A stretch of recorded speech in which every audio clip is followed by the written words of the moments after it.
¿Qué tal? Bienvenidos y bienvenidas a otro relato dominical. Les comentamos que esto se está grabando el día viernes 26 de abril, pero será emitido el 28 de abril por la noche y queremos agradecer a toda la audiencia que nos aplaude, que nos critica, que también nos apoya y nos colabora con este trabajo periodístico de reflexión. Como siempre digo, otro relato es el espacio para pensar en voz alta sobre los temas de actualidad, sobre los temas que nos competen, que nos conciernen, que nos preocupan, a veces también con los que nos agobian. Y ahora tenemos un invitado especial. Él fue candidato a la presidencia de la República el año pasado, en agosto del año 2023. No llegó a la segunda vuelta, pero dejó algunas inquietudes, dejó algunos incluso elementos de análisis sobre lo que vivía en ese momento el Ecuador y que parecería que todavía sigue viviéndose de alguna manera distinta, pero en el fondo no se ha resuelto el problema de la inseguridad. Estamos hablando de Jan Topic. Él fue candidato por la lista 6 y ahora también vamos a conversar de su perspectiva política, pero también algunos elementos de análisis y de reflexión personal. Jan, qué gusto tenerlo acá. ¿Cómo está usted? Bienvenido. Y bueno, primero, sí, buenos días, Orlando. La verdad que qué gusto conocerte, así sea por Zoom. Nunca nos hemos presentado, pero he escuchado bastante de ti, he leído últimamente bastante de ti. La verdad que es un honor, la verdad que un honor esta entrevista, va a ser muy interesante. Y bueno, buenos días o buenas noches, esto sale en la noche, ¿no? A la Claro que audiencia sí. que nos va a ver el domingo. Claro que sí, como decíamos, estábamos anunciando la entrevista para este domingo, la estamos grabando el día viernes. ¿En qué ciudad de los Estados Unidos se encuentra usted? Pues un pueblito al norte de Florida, Merritt Island. Ya, ¿y qué hace por allá si se puede saber? Visitando a mi mamá, estoy visitando a mi mamá. ¿Y qué Eh, opina de lo Por, que a- es Estados por aquí Unidos anda, dicho sea de actualmente? paso. ¿Ah? ¿Perdón? Por aquí anda, dicho sea de paso. Bueno, un saludo, un abrazo especial entonces para la familia allá. ¿Cómo vive ese momento de Estados Unidos? He visto en las noticias protestas defendiendo la situación de Palestina, criticando el comportamiento de Israel. ¿Cómo se vive el ambiente de Estados Unidos en ese contexto? Sí, vi que en Princeton ahorita justo acaban de arrestar a dos personas hace un par de minutos. Eh, Tenaz, ¿no?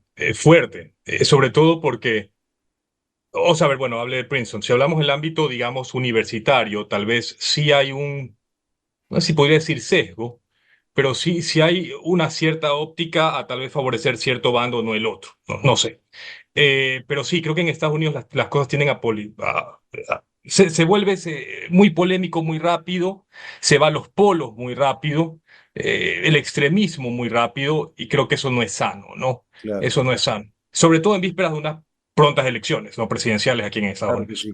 Y ahí me cabe una pregunta que obviamente en circunstancias como las ecuatorianas, las del Ecuador, del mundo en general, ¿cómo valora Jan Topic la política de esta época? ¿Por qué se plantea la incursión en la política, plantearse la posibilidad de ser presidente de la República? Más allá de lo coyuntural, ¿qué implica la política para una persona como usted, de lo que ha vivido desde juventud y ahora también en otros ámbitos de la política, ya digamos más en las ligas mayores?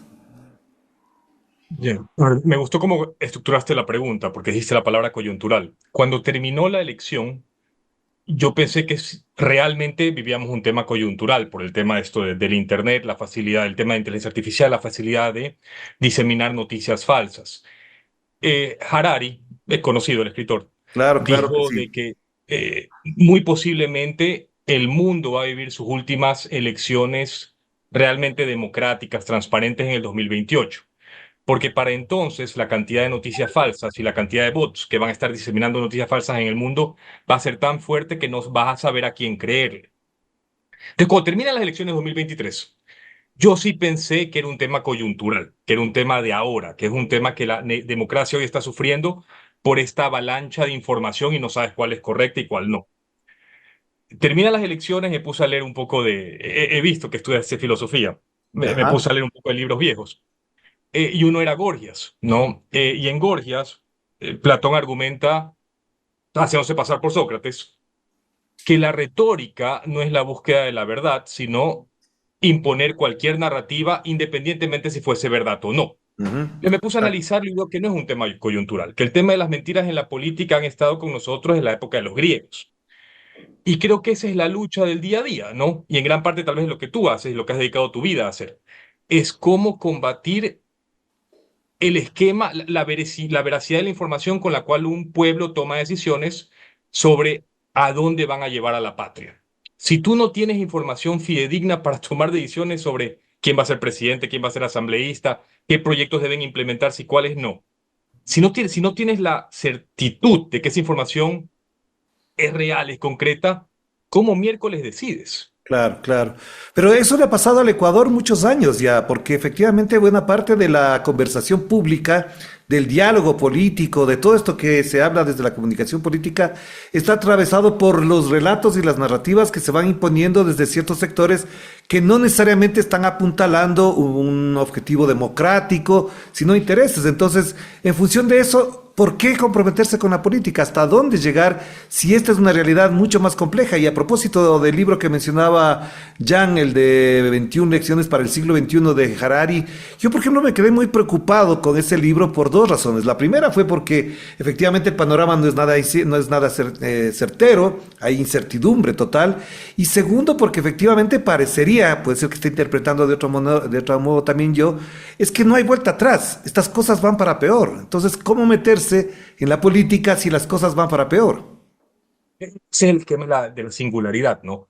Para la audiencia, la singularidad que diferentes personas estiman que puede ser 2035 o 2050, pero por ahí va. La singularidad es ese momento en el tiempo donde tú no puedes hacer predicciones sensatas del futuro inmediato. Ujú. Esto es solo para aterrizar esto, es impactante. La tasa de desarrollo tecnológico cada vez va a ser más rápido, más rápido, más rápido. Por ejemplo, hoy podemos esperar un celular cada año, un nuevo modelo de celular. Pero imagínense cuando el nuevo modelo de celular venga cada milisegundo. El Ajá. desarrollo tecnológico viene tan rápido que no puedes tener una idea sensata de qué va a pasar aquí a 2 minutos. Ya. Y no hay, como decía Orlando, no hay vuelta atrás. Eh, Ahora, ¿qué hacer? ¿O por qué meterme? Yo creo que uno de los problemas fundamentales que tenemos hoy en la política, fundamentales, o sea, causa raíz, es una apatía del electorado que nace porque el electorado se ha dado cuenta de que no tiene mecanismos donde pueda opinar y que su opinión sea escuchada de una forma significativa. Ejemplo, Twitter. ¿Por qué Twitter es tan tóxico? Twitter es tóxico porque, a ver, la gente tiene bronca. Hoy, con el tema de los apagones, la gente tiene bronca. Con el tema de las vacunas, en la seguridad, la gente tiene esta bronca interna. ¿Dónde te quejas? Te vas a Twitter y por lo menos te desahogas. Ujú. Nada se va a arreglar, pero por lo menos te vas a desahogar. Entonces, el electorado o tiene mecanismos como TikTok, donde busca solo entretenimiento, o busca vehículos como Twitter, donde busca desahogarse, pero de ninguna manera tiene un vehículo donde pueda decir, hey, opino tal cosa, escúchame y a ver si lo implementamos. Como no existe eso, el resultado lógico es la apatía del electorado, porque si nadie me escucha, ya, me vale madre. Ujú. En la medida que podamos arreglar eso, hacer que haya mecanismos donde las personas, Orlando, Jan, quien sea, puedan opinar, ser escuchados, puedan involucrarse de una forma más activa en la política y que esa opinión, si vale la pena, sea parte de una política pública que dé resultados, podemos poco a poco hacer que la gente sea más activa en política, que esa apatía se reduzca. Y si logramos hacer eso, creo que poco a poco la gente va a comenzar a votar de una forma más informada porque va a valer la pena informarse.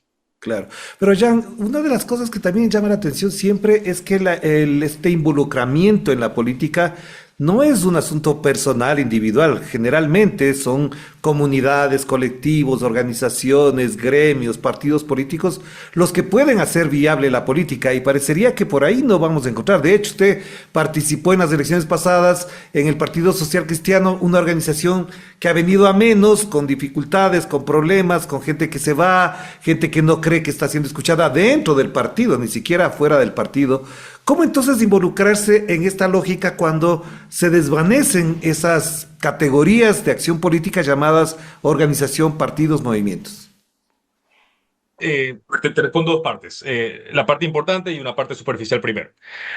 Por el tema de las seis, igual no hay que dejar de lado que las seis igual tiene casi 3/4 de siglo de existencia, ¿no? Sí. Y cualquier organización humana, ni siquiera política, pero humana, que logra vivir 73, 74 años, es porque ha encontrado mecanismos de adaptarse al cambio. Sobre todo en este último siglo, ¿no? Donde, Ajá. repito, el tema de singularidad de Harari, la tasa de desarrollo tecnológico es tan rápido, ¿no? Entonces, yo sí creo que la 6 tiene esta flexibilidad, esta adaptabilidad de que van a haber errores, van a haber errores. El tema es aprender de los errores y asegurarte que no vuelvan a ocurrir, ¿no? Ajá. Entonces yo sí le apostaría que las 6, bueno, ya depende de las 6, pero creo que es el momento de que ellos se reinventen, le den paso a nueva sangre, a la juventud, a estas personas que tú mencionas que no han sido escuchadas, y de esa forma seguir, no sé, desarrollándose como estructura política. Esa es la parte superficial. Ajá. Ahora, la parte interesante. Yo creo que los partidos políticos, cualquiera, cojamos el partido político favorito de uno y les apuesto, como Iván Espinel, mis dos manos ahorita, que tiene tres pecados. Cualquiera, extrema izquierda, extrema derecha. Ya.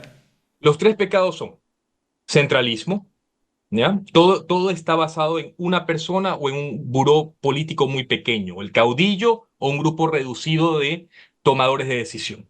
Eso está mal. Eso está mal. Cualquier estructura tan centralizada se presta a corrupción, ni siquiera corrupción de dinero, pero corrupción de ideas, te destruye la innovación, las ganas de personas nuevas a adherirse. Es un relajo. Uno. Dos, falta de transparencia. Nadie sabe cómo funciona. Nadie sabe cómo operan. Si tú quieres lanzarte de candidato como un partido X, no sé, la UP, me invento. Tú no sabes cuáles son las reglas si tú quieres ser candidato a la asamblea. O sea, realmente no sabes, tienes que tal vez caerle bien al padrino, pero no hay un esquema de toma de decisiones. Por ejemplo, en el fútbol, tú vas, juegas fútbol y las reglas son claras para determinar quién gana y quién no gana. En la política no hay eso, no hay esa transparencia.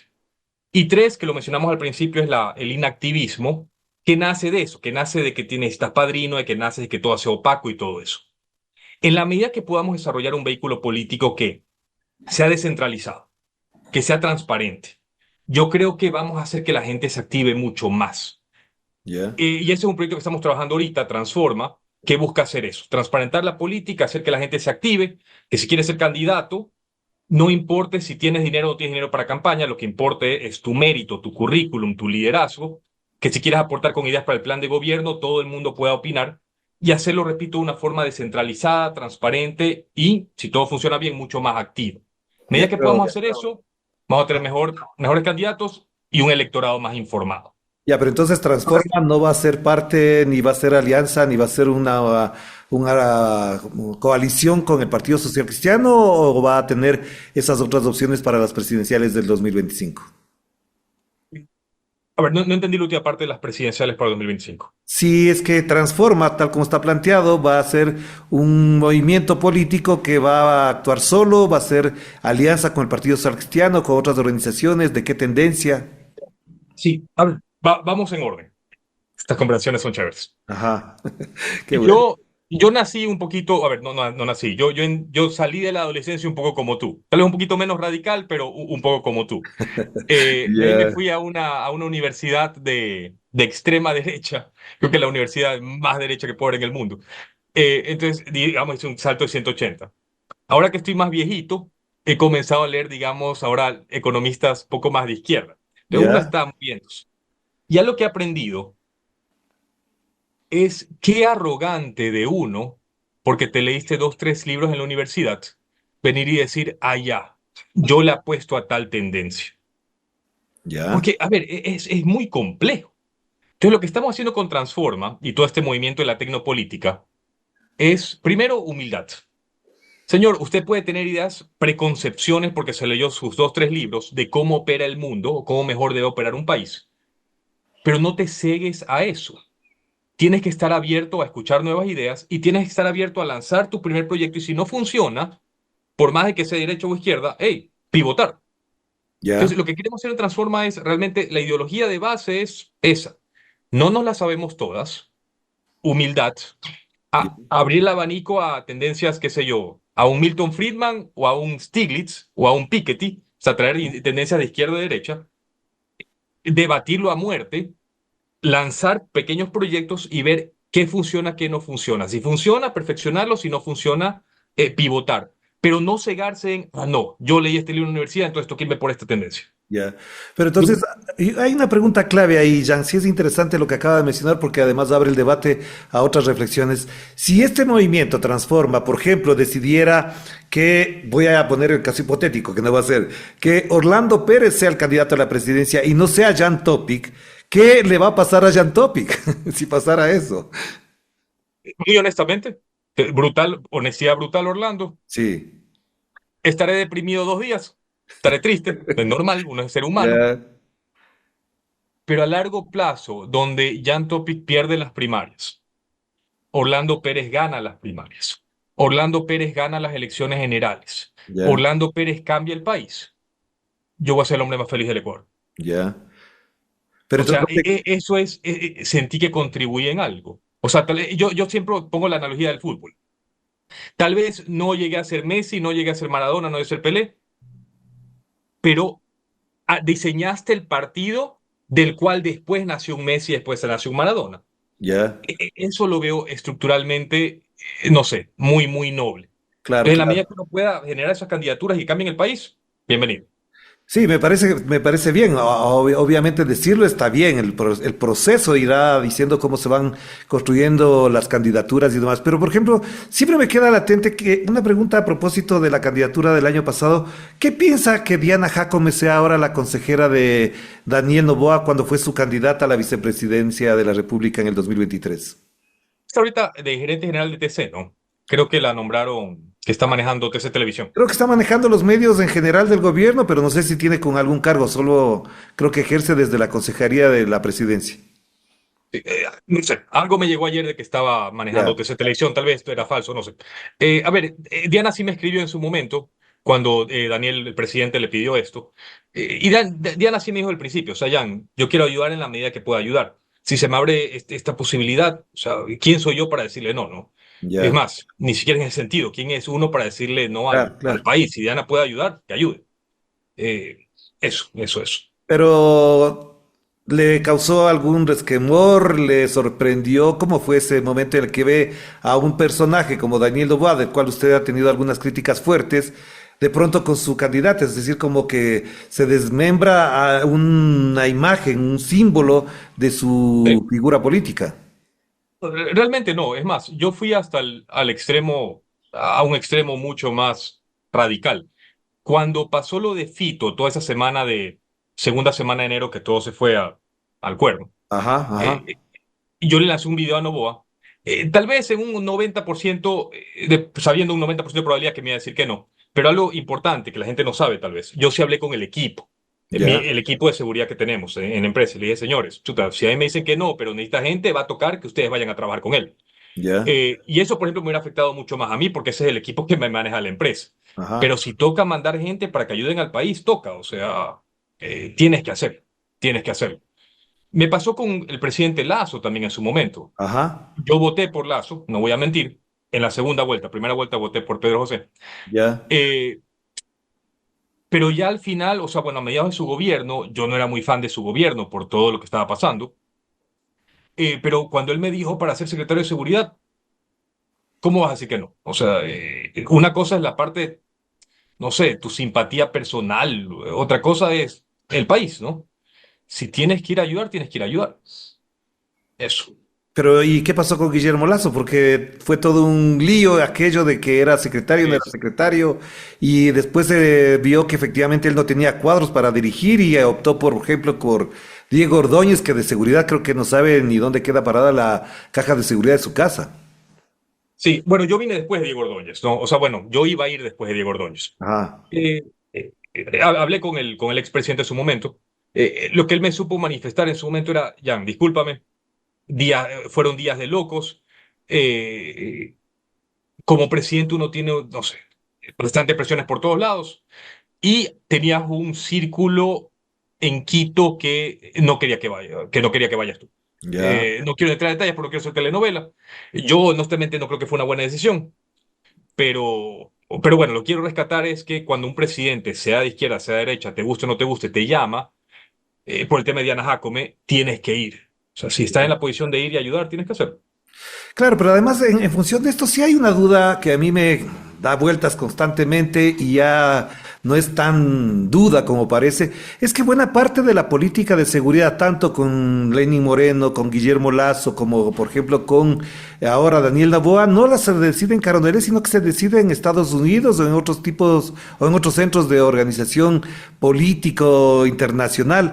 Y esa fue incluso una de las versiones que circuló a propósito de que no se contara con Jan Topic en la Secretaría de Seguridad del gobierno de Guillermo Lazo, que eso pasaba primero por una autorización o venia o beneplácito de la Embajada de Estados Unidos.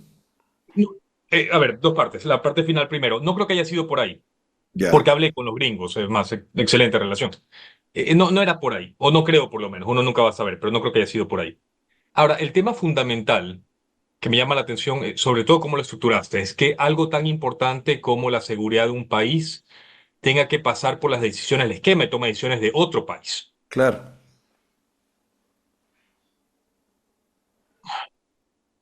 Bueno, hay bastantes problemas con eso, ¿no? Por ejemplo, una de las cosas regreso, lo hablé con el expresidente Lazo, él me dijo, Jan, no, es que el problema que tenemos es que tenemos, no sé, un policía por cada 350 habitantes y la ONU dice que realmente la métrica tiene que ser un policía cada 300 habitantes. Ya. Ergo, el crecimiento de la policía de 50.000 efectivos a 60.000, que querían que realmente llegue a 80.000. Y lo que le dije es, pero a ver, una cosa, presidente, es métricas internacionales que solo son un promedio de varios países. Otra cosa es la realidad actual del Ecuador. O sea, yo prefiero mil veces menos policías bien equipados con GPS, con chalecos, con carros que funcionen y gasolina, a tener 30% más de policías, pero que no tienen gasolina en el carro. Ya. Entonces, uno no tiene que dejarse llevar por los promedios de otros países, en este caso la ONU, el promedio de todos los miembros de la ONU, o las experiencias de otros países en algo tal vez tan, no sé, coyuntural como la seguridad de un país, que tienes que estar aquí para vivirlo y saber cómo mejor remediarlo. Ajá. Entonces, yo no, de acuerdo contigo ahí, yo no le apostaría toda nuestra seguridad al esquema de toma de decisiones de otro país, sea Estados Unidos o no sea Estados Unidos. Hay excelente talento en Ecuador, hay que respaldarse con ese talento. Claro que sí. Habiendo dicho eso, también tienes experiencia en otros países que no puedes ignorar. Entonces, en la medida que uno pueda aprender de esas experiencias, pero que uno se mantenga siendo uno el que toma la decisión, yo lo veo mucho más sano, ¿no? Claro. Entonces, ¿por qué falla Daniel Noboa? Las críticas han sido duras, muy potentes, en algunos casos muy agrias y ácidas con respecto a lo que se esperaba de él y lo que en la práctica ha hecho. ¿Hasta dónde las críticas que usted mismo ha hecho en mensajes, en videos, en redes sociales, se asientan en algo que parecería que no tiene un alcance, digamos, suficiente para resolver el problema? ¿Dónde están las fallas o por dónde se podría apreciar la posibilidad de cambio de parte de la gestión del presidente Noboa en cuanto a seguridad? A ver, permíteme tal vez atacarlo de una forma conceptual, primero la base y después vemos la parte, digamos, superficial de cada arista, energía, seguridad, lo que sea. A ver, yo veo dos problemas fundamentales, sea Noboa o sea cualquier presidente. Primer problema fundamental es no puedes mentir. Regresamos al tema que hablábamos de Gorgias, de Platón, de Harari y todo esto, la retórica. Si tú no confías en la información, si no tienes la confianza en la información que recibes, tu esquema de toma de decisiones se va al carajo. Entonces, no puedes tener un gobierno que mienta. Eso no puede pasar, nunca. Yo la mitad de mi vida laboral la hice en el ejército y allá tal cosa como que la gente mienta no existe. Entonces, a mí realmente mi cerebro me hace un cortocircuito. Yo siempre doy el ejemplo de Aquiles Álvarez. Aquiles en campaña dijo, yo voy a quitar las rejas al malecón de Guayaquil. Ya, se la jaló. Se la jaló, se la jaló. Pero miércoles, después salió en una radio y le dijo a Guayaquil, señores, me equivoqué, pasa, pero estoy aquí para dar la cara y decir que me equivoqué y le voy a poner cerco eléctrico a la reja. No mintió, se equivocó, pero no mintió. Entonces, tener líderes así te genera confianza. Y en un país, lo primero que necesitas es tener la confianza de que te van a decir las cosas como son. Una, dos, tus ministros, lo que hablábamos hace un ratito de ideología. Si te mienten o si se mienten entre sí, ¿cómo vas a saber si los proyectos están funcionando o no están funcionando? Cuando te manipulan la data, no tienes ideas sensatas de saber, a ver, ¿estamos haciendo las cosas bien o estamos haciendo las cosas mal? Literalmente estás manejando un país a ciegas. Entonces, tema uno es, no podemos permitir nunca que se mienta. Eso es tema subyacente uno. Tema subyacente dos, que del lado de los correístas me dan palo a veces. No es porque uno vota por alguien que significa que no lo puedes criticar. En mi libro, si tú votas por alguien, eres el primero que tiene derecho a criticar porque fue el primero que te traicionaron. O sea, yo le decía, estaba hablando con un amigo correísta hace 2 días y le decía, Es como que Correa no pueda criticar a Lenín Moreno. O sea, votaron por Lenín, ¿no? Eso no significa que no pueden votar, no pueden criticarlo a Lenín. Entonces es importante responsabilizar a los candidatos o a los presidentes o a los asambleístas de la verdad, de que siempre digan la verdad. Y si no lo hacen, tenemos todo el derecho a criticarlos, pese a haber votado por él o no, o por ella o no. Entonces, ahora yendo a las partes, digamos, los ejemplos puntuales. Plan fundamental en seguridad. La data no es correcta. Mi primer encontrón, digamos, con el gobierno fue en diciembre cuando dijeron que la tasa de muertes violentas en Durán había bajado, no sé, 40%. No era verdad. O sea, simplemente no era verdad. No hay forma que tú puedas manipular los números para que te dé 40%. Que la tasa de muertes violentas después de la segunda quincena de enero ha estado súper bien, ha venido bajando. Mentira. Bajó la segunda semana de enero, pero después ha venido subiendo. Y hasta hace 2 semanas estaba al mismo nivel con la que nos dejó Lazo. Entonces, el problema fundamental con el gobierno de Daniel es eso, una tal vez proclividad a la mentira. El momento que tú dejas de mentir, te transparentas con el pueblo ecuatoriano y dices, señores, esto es, estamos mal, pero vamos a hacer esto. Miércoles, o sea, te pongo el ejemplo de Roberto Luque. Cuando Luque salió hablando del tema apagones, yo le dije a mi esposa, chuta, qué bien, en un ministro así yo puedo confiar, porque por lo menos me está diciendo las cosas de frente. Mi crítica número uno al gobierno de Novoa sería eso. Es la falta de transparencia y en la medida que Novoa pueda darle la vuelta y comenzar a decir las cosas tal como son y establecer sus soluciones tal como realmente cree que se van a dar y que van a conllevar un cambio significativo en el país, es el momento que le podemos dar la vuelta al Ecuador como tal. Ya, entonces la pregunta que cabe aquí, Jan, es, conociendo usted a Daniel Noboa, ¿está preparado para asumir esta gran responsabilidad de resolver el tema de la seguridad? ¿Cree que efectivamente hay condiciones como para esperar que el resto del año tengamos al menos la esperanza de que se reduzca notablemente este problema que además acosa, hostiga, fastidia? Y después hablaremos de otros temas, pero particularmente este es el tema en el que cojea Daniel Noboa. A ver, uno de mis héroes de vida hoy es Volodymyr Zelensky, ¿no? En Ucrania. Si las personas no saben quién es Zelensky, o si las personas saben quién es Zelensky por hoy, presidente de Ucrania, los invito a que lo googleen y miren qué hacía el señor hace 8 años. El tipo era un comediante, esos que se viste de mujer y chistosísimo. Sí, sí, sí. Eh, entonces, y una de las cosas que más impactó, el gobierno de Zelensky en Ucrania no arrancó tan bien, pero cuando invade Rusia, Estados Unidos le ofrece salir. Él estaba en Kiev, Rusia estaba llegando a Kiev, estaba a millas de Kiev, tenía convoy 60 millones de 60 kilómetros de largo el convoy militar para la invasión de Kiev.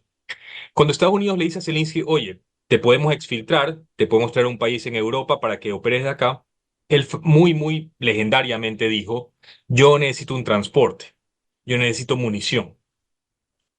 A mí eso me inspiró. O sea, porque tienes una persona ahí que le dijo a todo el mundo, pero sobre todo a todos los ucranianos, si yo les prometo algo, no va a ser de que no van a haber muertos, no va a ser que no van a haber heridos. Lo que les prometo es que yo no me voy a ir nunca. Yo voy a estar aquí con ustedes, pase lo que pase. Lo interesante de Zelensky es, si tú analizas su carrera, era un comediante. Ujú. ¿Cómo puedes, en base a esa información, decidir si está preparado o no está preparado para lidiar con la invasión de uno de los países más poderosos del mundo a nivel de armamento, a nivel de ejército? Pero ha hecho un buen trabajo. O sea, sí, sigue Ucrania con una resistencia muy potente. Entonces, es difícil, en base a la información que se tiene tal vez de Daniel Noboa, decir si está preparado o no está preparado, porque repito, me hubieran preguntado a Zelensky, nunca hubiera dicho que hubiera estado preparado y lo estuvo. Ya. Lo importante creo que Daniel Noboa tiene que hacer hoy es, primero, repito, ser radical en el no mentir. Ya. Ya, eso es lo que me gusta de Zelensky, nunca mintió. Le transparentó al pueblo ucraniano cuál era la situación, por más difícil que esa sea. Y una vez que te transparentas en ese sentido, armar el mejor equipo posible. Ujú. Un país no se maneja con una persona.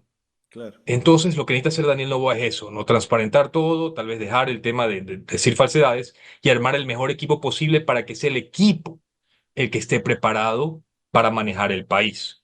Hemos visto todos los ministerios, no todos, ¿no? Porque hay buenos ministros. Creo que Luque es un ministro excepcional. Pero hay Sí. otros ministerios que, Dios mío santo. Entonces, esa tal vez es la pregunta más de fondo, es cómo podemos hacer que el gobierno transparente la información y arme el mejor equipo posible para que sea el gobierno el que esté preparado para liderar el país.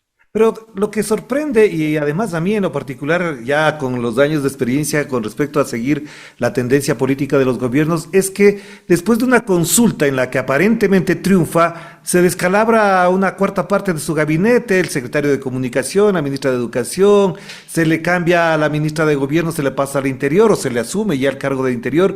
Esto da muestras de que efectivamente no hay equipo en primer lugar, segundo, no hay una estrategia clara y tercero, lo que sí me parece que es preocupante a propósito de lo que usted menciona de Zelensky y demás, es que él no da la cara para abordar los problemas. Él no da entrevistas, no confronta, no digo en el sentido malo de la palabra, sino que no se expone para poder incluso escarbar más en su pensamiento, es decir, no sabemos por dónde va y eso también en la práctica que crea problemas. Yo no voy a comparar con otros presidentes, yo no quiero entrar en ese plano de comparación que a veces ayuda, pero otras veces perjudica, pero es un presidente que no se expone para incluso escarbar en sus ideas y en sus planteamientos sobre lo que estamos hablando. Que justamente eso es lo que menciono, ¿no? Con el tema de la verdad. Si eres realmente honesto, y regresamos al tema de ideologías, Ajá, si eres realmente honesto, tienes que estar dispuesto a abrirte y estar abierto, o sea, la apertura a críticas, ¿no? Si eres realmente honesto, tienes que transparentar el hecho que tú no te las sabes todas, que te puedes equivocar y tienes que tener ese deseo de que te critiquen porque lo importante no es tener la razón, lo importante que tú tengas la razón, lo importante es que la política pública sea la más adecuada posible, ujú, sea donde sea que venga la idea, ¿no? Mientras tú hablabas, Orlando, me acordé de un video que vi de Uribe en un momento, y creo que estaba en un aeropuerto, esto ya es después de ser presidente. ya, Está caminando en un aeropuerto y hay un grupo de chicos universitarios, más o menos, habían unas 35 personas, criticándolo, pero muy, muy agitadamente, o sea, lo querían linchar al hombre. sí, sí, recuerdo. No, no, no. Y el tipo, Uribe, pensemos lo que pensemos de Uribe, me llamó bastante la atención lo que hizo. En vez de coger, treparse al carro e irse, que es lo que haría el 99% de los políticos, Ajá, le pregunta al asistente, ¿tenemos 20 minutos? El asistente le dijo, sí, perfecto. Va donde los chicos le dijo, conversemos. Y se sentó a conversar con ellos. sí, A los 20 minutos había convencido a todo el mundo. Pero lo importante es eso, se abrió a la crítica. No huyó, no escapó.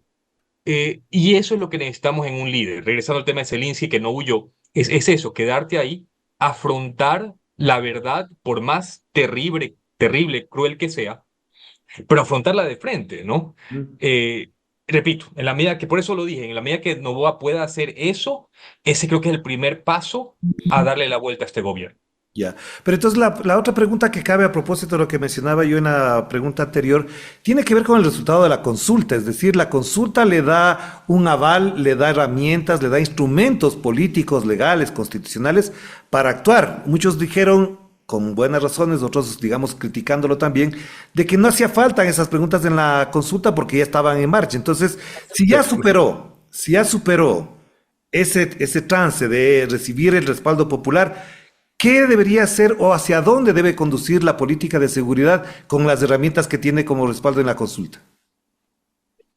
No sabría cómo responderte porque yo caigo en el campo de personas que piensan que la consulta era completamente innecesaria. Claro, ya. Entonces, o sea, mira, yo tengo una empresa de seguridad.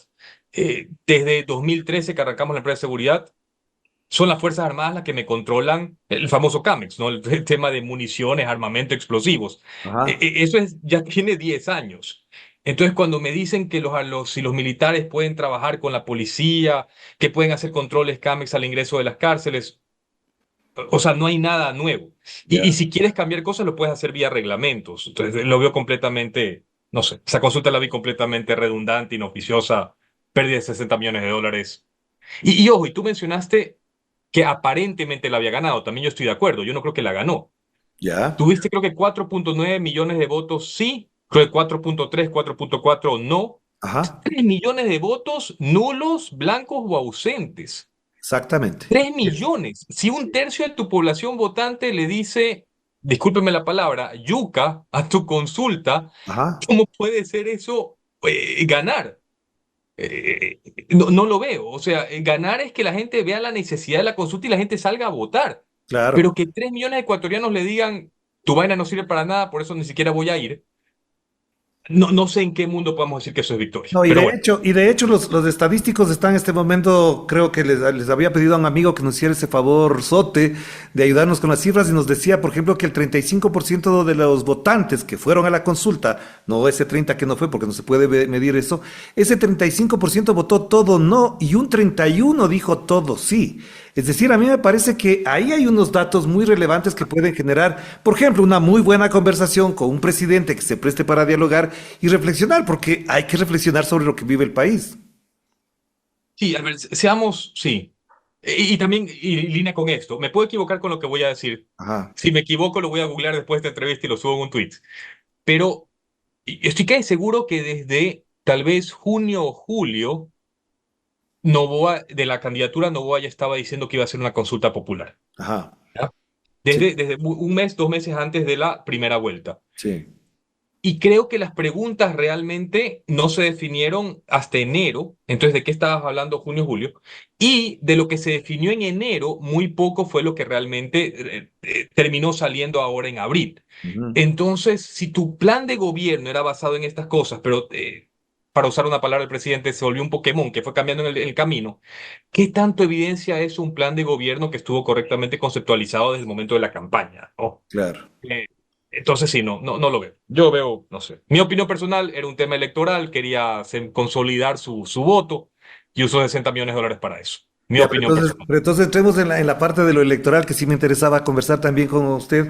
Y tiene que ver con que hace 2 o 3 meses se decía Daniel Noboa se reelige automáticamente.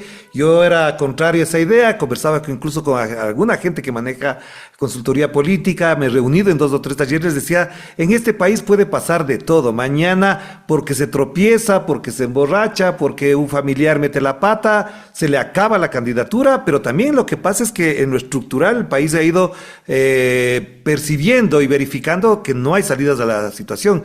Entonces, ¿cómo valora el hecho de que se haya gastado 62 millones para hacer unas primarias y ahora incluso su partido político no tenga el peso significativo en el imaginario de la gente? A ver, no, soy más, tal vez un poco más joven que tú, pero tampoco soy tan joven. Entonces ya uno que está haciendo viejito, tal vez ya ve cierto patrón en las cosas. Ajá. Cumplí 41 años hace 2, 3 días. Está jovencito. Eh, entonces estoy de acuerdo contigo. En enero, febrero, cuando la gente decía se reelige automáticamente, ya cuando tienes 41 años ya has pasado, digamos, por lo menos unos 10 12 presidentes que te acuerdas, Ajá. y puedes ver ciertos patrones. Yo le decía a todo el mundo, a ver, Lazo tenía una aprobación similar cuando arrancó. Lenín Moreno tenía una aprobación similar cuando arrancó. Ajá. Esperemos a ver. Y hoy en día la aprobación de Noboa, 5 meses dentro del gobierno, es menor a la que tenía Lazo 5 meses dentro de su gobierno. Exacto. Entonces comienzas a ver ciertos patrones que, repito, tal vez son mejores predictores del futuro. Ahora, bastante va a depender, repito, esto es lo que he aprendido en política, no importa cómo estás hoy, importa cómo estás el día de las elecciones. Yo estaba súper bien en la primera vuelta hasta 3 días antes de las elecciones, pero Ajá. el día de las elecciones no estuve bien. Entonces hay que ver cómo evoluciona la aprobación de Novoa frente a no sé cuándo es 8 de febrero del El 2025. 9 de No, febrero y el 9 de 13 de febrero de abril. 2025. Ajá. Entonces hay Ya, que ver pero cómo evoluciona eso. ahora, Jan, a propósito de esto, hay algunos analistas con los que he conversado, obviamente, en las últimas semanas y dicen las elecciones del próximo año van a ser Noboa frente al resto del mundo, en términos futbolísticos. Y buena parte del análisis es que, contrariamente a lo que pasó en el 2023, la dispersión estuvo del lado de la derecha y la concentración estuvo del lado de la izquierda. En esta ocasión dicen va a ser la dispersión en la izquierda y la concentración en la derecha. La pregunta de fondo es, ¿hay capacidad, hay condiciones, hay elementos que puedan guiar a, a los actores políticos para pensar que el único candidato del centro hacia la derecha sea Daniel Noboa o en esa disputa va a entrar Jan Topic? Ok.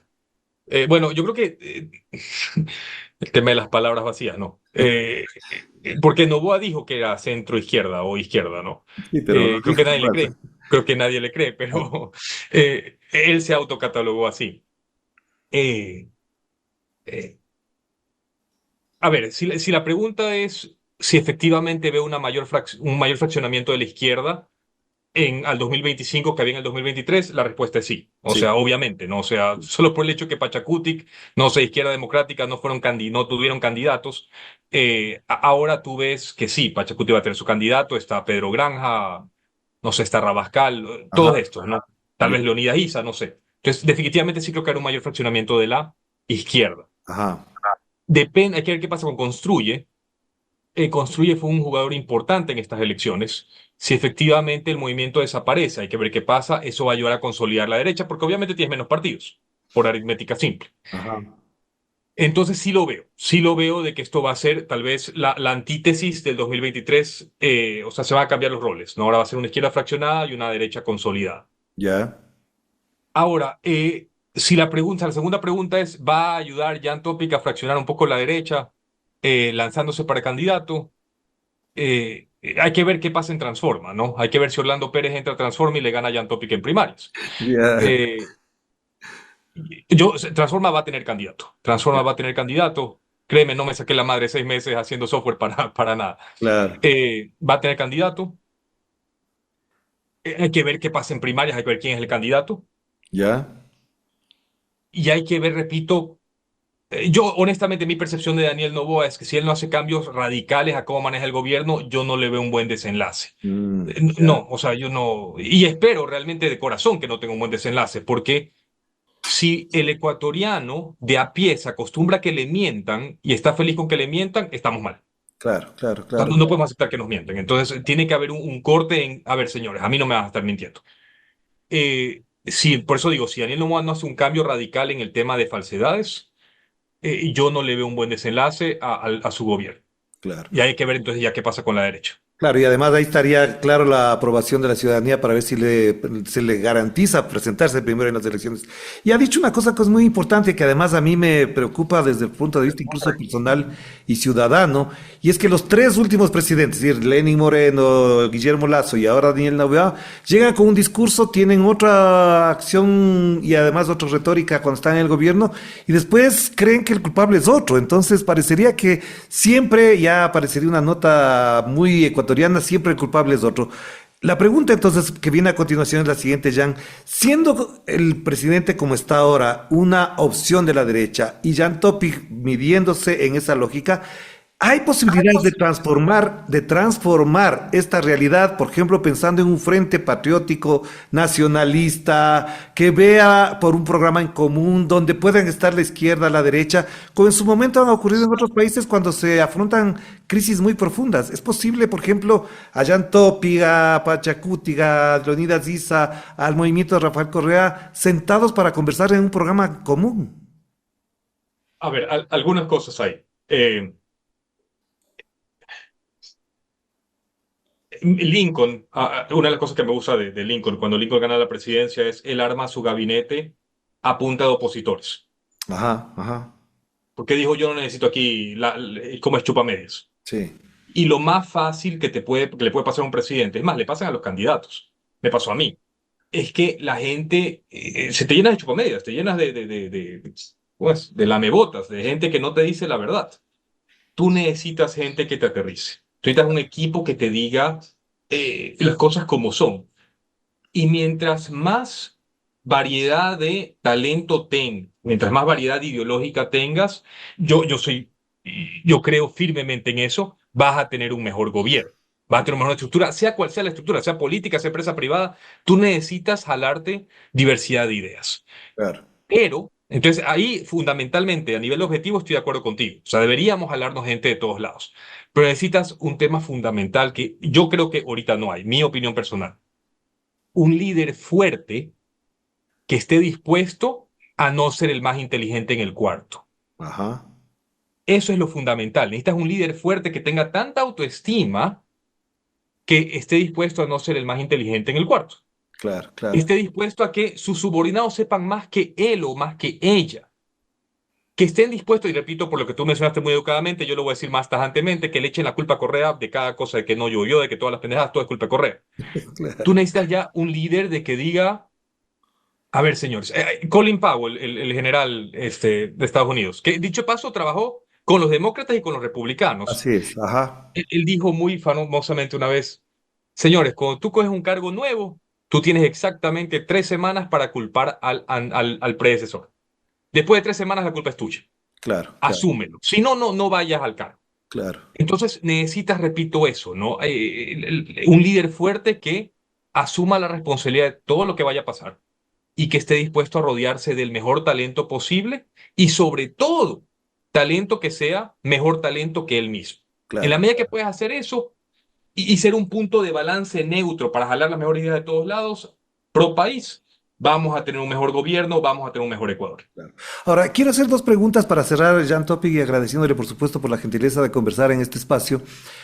Las dos preguntas donde gana el no o donde es derrotado tajantemente el sí son el trabajo por horas, en general son como 70% dicen no, el 30% dice que sí, con todo el ausentismo que hay, y en el tema del arbitraje internacional también más o menos gira alrededor del 65, 68%, pero lo particular y lo interesante de esto es que en algunas provincias el arbitraje internacional, por ejemplo en Sucumbíos llega al 78%, en Cotopaxi al 73%, y en cuanto al trabajo por horas, por ejemplo, hay provincias como otra vez Sucumbíos 81%, Cotopaxi 78%, y si no me equivoco había una más de 79% que acá está, Orellana 78%. Y Guayas y Pichinchas tienen un comportamiento similar en las dos preguntas, en los resultados de las dos preguntas. A Jan Topic, este mandato popular, ¿qué le dice? ¿Qué le se señala? ¿Qué es lo que le aconseja en calidad de político pensando que la gente no quiere precarización laboral y tampoco quiere que se metan las manos desde el extranjero para resolver conflictos con las transnacionales? Es de fondo, tal vez sin entrar a la teoría económica detrás de las dos, pero entrar al tema político, la percepción política de las dos, ¿qué veo yo? En un ambiente, para usar tu palabra, tan económicamente precario, Ujú. tú lo menos que quieres es incertidumbre. Tú como ecuatoriano, lo menos que quieres es que cambien. Si ya estás mal, cualquier elemento que venga a generarte mayor incertidumbre, mayor duda, que pueda cambiar para lo negativo como estás, tú le dices automáticamente que no. Y yo creo que las respuestas al sí fueron a esas preguntas, repito, para mí inocuas, de, no sé, ¿quieres que las Fuerzas Armadas sigan armadas? Ya, obvio. Claro. Entonces, él sí va por allá. Pero todas estas herramientas que generaban duda, también por la mala gestión del gobierno en transmitirlas. Repito, el tema de la ministra de Trabajo pasando, oscilando, que es la hora de la remuneración por hora pasada, creo que de $2.80 a $12. Entonces, todo esto te genera dudas. El pueblo ecuatoriano dije, no, no, Zambito. O sea, ya tengo los cortes de luz, ya tengo el desempleo, ya tengo la inseguridad. No me generes mayores elementos de volatilidad a mi vida que ya está demasiado precaria como estamos. Yo creo que por ahí va el tema. ¿Ya? Eh, entonces, claro, quieres seguridad, te voy a dar todo el tema de seguridad, sí a todo eso, pero el resto de cosas, mi vida ya está demasiado complicada para agregarle mayor incertidumbre. Ya. Pero entonces ya este mandato, por ejemplo, cómo se transforma, cómo se traduce, y le voy a decir la palabra más adecuada quizás, cómo procesa a Jan Topic este mandato de la gente. Porque aquí está prácticamente para muchas personas con las que he escuchado y he visto sus mensajes un programa, es decir, no se le ocurra a un candidato presidencial hablar de arbitraje internacional, no se le ocurra a un candidato presidencial hablar de trabajo por horas o precarización laboral. Y esto cambia la perspectiva suya desde la mirada que tenía como candidato presidencial, ¿o no? No tanto, porque te pongo un contraejemplo. Mira la Ya, extradición. La extradición fue aprobada con Noboa, pero no fue aprobada con Lazo. así es. Entonces, no es porque a Lazo le dijeron que Noboa no podía hablar de extradición porque era mala palabra, porque le dijeron no a Lazo. Entonces, no lo veo tanto así. Ahora, lo que sí veo es, por ejemplo, a ver, entrando un poquito en materia económica, el arbitraje internacional. Tienes que ir con pasos de bebé. Regresando al tema de incertidumbre, no Ah, le puedes lanzar estos baldes de agua fría. No sé, me acuerdo cuando Lenin dijo, chapeta todos los subsidios. sí, No, en una economía que es tan precaria, valga la redundancia, tienes que ir paso a paso y evidenciar a la ciudadanía que lo que estás haciendo genera cambios positivos y eso le da la confianza a la ciudadanía de seguir apostando por ti. Regresando al tema de arbitraje internacional. Antes de hablar de arbitraje internacional, lo que debería hablar, no sé, un presidente, es tal vez empoderar a Procuraduría para que permita más arbitrajes comerciales locales, que sea la Cámara de Comercio de Quito, y mostrarles que eso, algo tan pequeño que ya se puede con la ley, te trae mayor inversión extranjera. Entonces claro, haces eso 1 o 2 años y puedes evidenciar, señores, teníamos, qué sé yo, 300, 400 millones de inversión extranjera en el 2023, ahora tenemos 600. Ahora tenemos 700. Ahora confíen en mí, vamos a la internacional y yo les garantizo que vamos a llegar a 1200. ya, Pero es la forma como tú generas confianza. Es no mintiendo, tema uno, y ajá, dando resultados. claro, Entonces claro. yo lo haría así, yo lo haría así. Ya. Y para cerrar, yo tengo una pregunta que es no la menos importante, pero quizás es la que engloba una reflexión mucho más profunda y tiene que ver con lo que le dijo a un portal el general del ejército, el general Haddadi, dijo que las Fuerzas Armadas no pueden seguir haciendo lo que otros ministerios tenían que hacer y que ya para las Fuerzas Armadas esto de estar afrontando todo este tema de inseguridad le trae y ya le está trayendo algunas consecuencias, infiltración, pago para militares para que cometan delitos. ¿Hasta dónde este espíritu que se está gestando en las Fuerzas Armadas de que no pueden estar en todo, de que no pueden ser la solución a todos los problemas, puede en un futuro, no sé si cercano o más lejano, también darle un cierto grado de reacción a las Fuerzas Armadas para que no sigan siendo utilizadas y al mismo tiempo victimizadas por lo que implica el combate al crimen transnacional, las bandas criminales? A ver, dos cosas. Una a favor de un lado, una a favor del otro. Eh, la más importante es un soldado obedece, ¿no? Por definición. O sea, Sí. si hay algo que define a un soldado, y yo hice, repito, la mitad de mi vida laboral en un ejército, un soldado obedece. Entonces, si tu presidente te dice tienes que hacer algo, tienes que ir a hacerlo. Ajá. Así, tajantemente. Sí. Habiendo dicho eso, si hay fatiga, si hay fatiga, yo he estado en operaciones largas, largas, y créeme, como tú operas el día 1 versus como tú operas en el día, no sé, 112, Ajá. cambia. Entonces, en la medida que el gobierno, y ahí de ese lado puedo entender a las Fuerzas Armadas, en la medida que no se puede estructurar un mecanismo sostenible de cómo las Fuerzas Armadas puedan operar dentro del Ecuador, sino que, y hemos visto las condiciones bajo las cuales operan, donde duermen, no sé, les dan poquísimo para la comida, no se vuelve sostenible. Muy aparte que, repito, el soldado tiene que obedecer, porque tiene que obedecer, es ley. Sí, pues, o sea, si estás en situaciones tan difíciles, tu nivel de efectividad va a ir bajando. Y tal vez la preocupación ahorita de las Fuerzas Armadas es que los están responsabilizando, y esto puede ser interesante, Ajá. de tener el mismo resultado ahora en abril o ahora en mayo que tuvieron en enero, sin tener una infraestructura sostenible que permita que eso se dé. O sea, no Claro. es a punta de sacarte la madre 12, 15 horas al día. No es una forma sostenible de operar y por ende no es una forma sostenible de obtener resultados y mantener ese nivel de resultados. Yo creo que tal vez por ahí va la crítica. Claro, claro que sí, porque además una de las cosas que se valora de la gestión que ha tenido las Fuerzas Armadas es que pudo poner orden en las cárceles.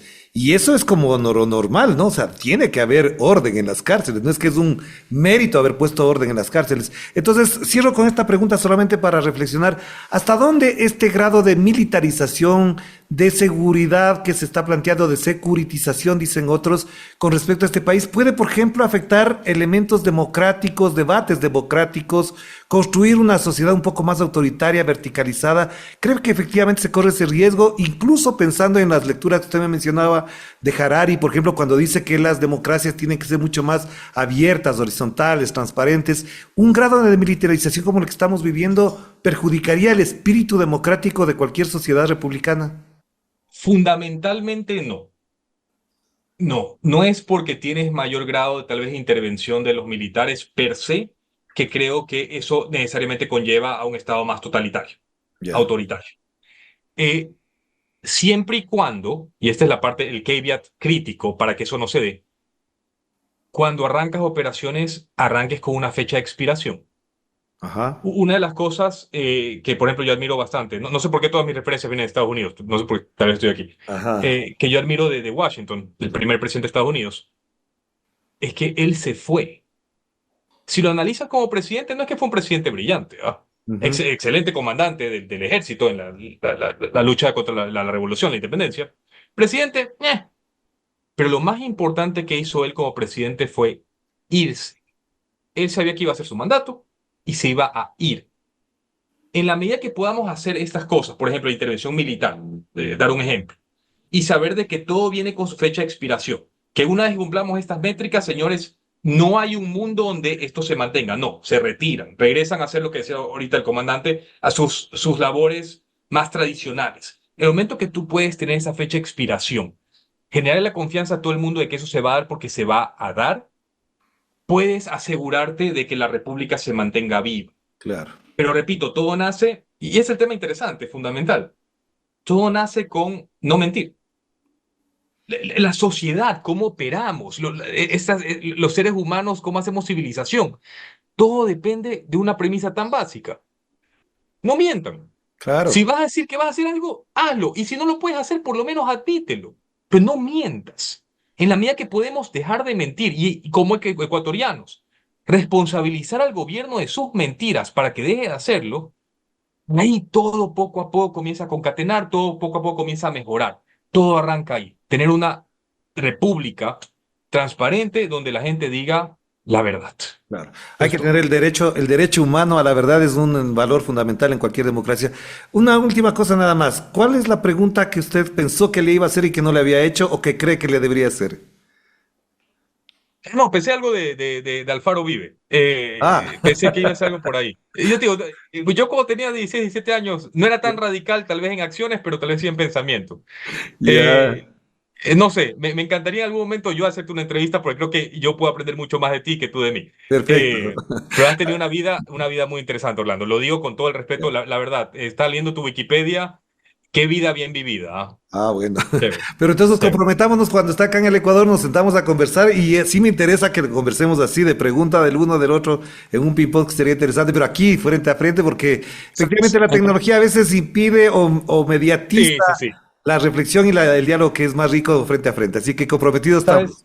¿Sabes? Solo un último comentario. Ajá, ¿Por qué digo una vida bien vivida? Hay este dicho de Da Vinci, que él dice, de la misma forma que cuando un día te sacas la madre trabajando, no hay mejor recompensa, te sacas la madre trabajando de 5 de la mañana, qué sé yo, 8 de la noche. El sueño, o sea, la forma, la tranquilidad con que duermes esa noche, no hay mejor recompensa. Si tú se sacas la madre viviendo una vida bien vivida, vas a tener la mejor muerte posible. Entonces, claro, por eso mi comentario de, chuta, vivir la vida más plena posible. claro que Y sí. leyendo tu Wikipedia, la verdad que, chuta, bien, vida bien vivida. Es más, Bueno, tengo un libro anotado ahorita que me lo voy a leer. ya. La ceniza, sí, sí, sí. No, Claro que sí. no, Bueno, muchas el gracias. Wikipedia no siempre dice todo, tampoco dice mucho, pero cuando conversemos podemos conversar de eso. Además, efectivamente le agradezco muchísimo por la conversación y efectivamente hay que vivirla. Yo he dicho que más que dado que tengo es kilometraje y además de eso a veces ayuda más que la vida en sí mismo como se la plantea la gente. Gracias, Jan. Un abrazo. Un gustazo. Saludos. Gracias. Chao. Gracias a Jan Topic por esta entrevista, por esta conversación interesante, fluida, amena, con algunos criterios con los que coincidimos plenamente, más allá de las ideologías que puede cada uno tener presente, pero efectivamente hay conceptos básicos, postulados democráticos con los cuales no vamos a poder transigir con nadie y eso le agradezco a Jan Topic. Por ejemplo, la mentira no puede ser un valor de la política, la verdad sobre todas las cosas, para incluso, si nos equivocamos, salir adelante desde la equivocación. Ha citado algunos autores, yo solamente diría, por ejemplo, que hay alguno que otro que dice que solamente con la verdad se camina lejos y otros dicen que con la verdad hasta donde se pueda llegar, siempre con la frente en alta. Así es, nos despedimos. Aquí en este espacio para reflexionar en voz alta, otro relato para ustedes en esta ocasión grabado y dominical al mismo tiempo. Cuídense mucho, que la pasen bien.